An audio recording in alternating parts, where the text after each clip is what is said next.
I'm Kevin Harnan, glad to be with you again, revealing more secrets of Bluegrass chefs. And right now, we're doing something a little different.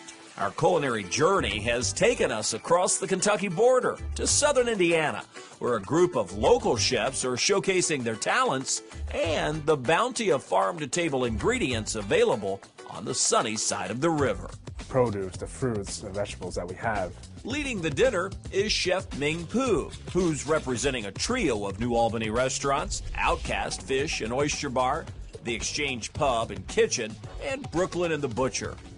My first order is steak tartare with lavash made by 11 Bakery. We're using local beef from Fishers, Indiana, which is right outside of Indianapolis. We use local ramps, and I pickle them instead of using this, cornichons or pickles, right? So, and then I make like a Szechuan chili oil.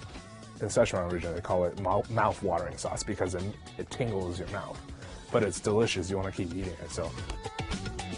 It's a very decadent appetizer. I loved it. The flavor palette matched perfectly, and I would recommend. The steak tartare was by far my favorite. It was the most flavorful out of all of them that I've had. It was delicious. Steak tartare was by far my favorite as well. Another tasty starter on the menu comes from the husband-wife team who runs Levin Bakery and Bistro in New Albany. We met at, a place of work early on in our careers, and we've been working with each other ever since. We kind of bonded over our love of cookies, so actually at our wedding we had a cookie table because that's how it started.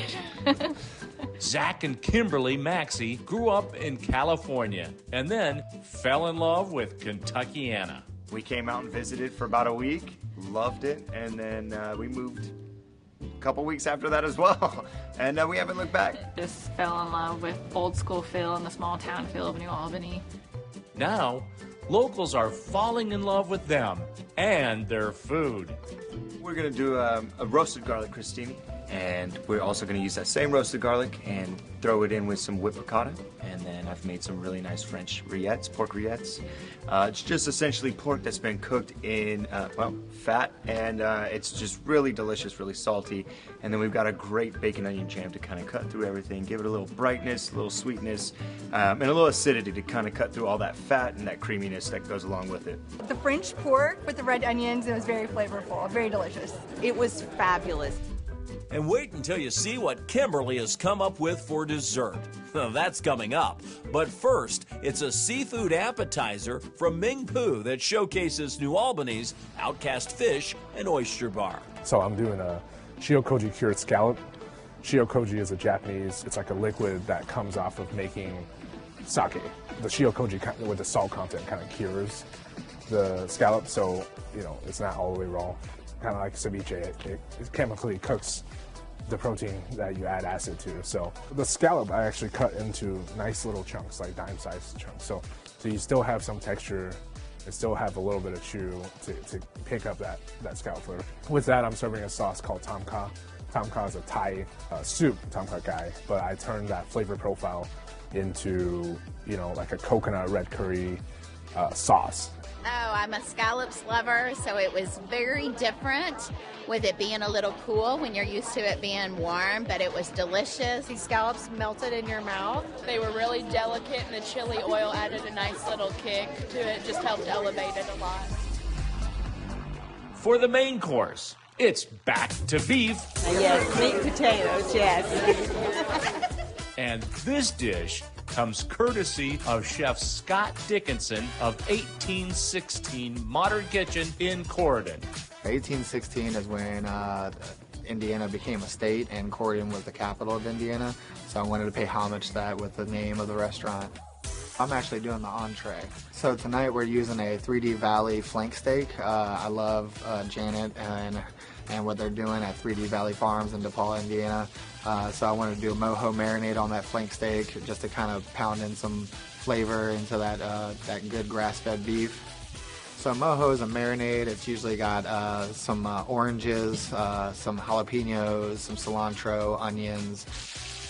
So we pan-seared this flank steak, and then we're just slicing it super paper thin against the grain, so that way it melts in your mouth, but you get all that flavor from the mojo.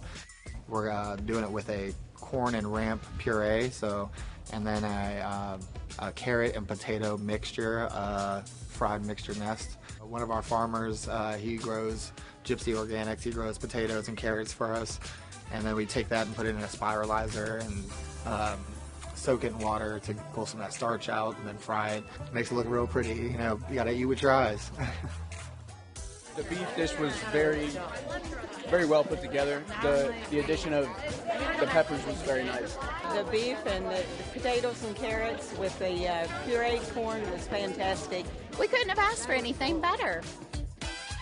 Not so fast. We still have dessert on the way, a specialty at Levin Bakery and Bistro.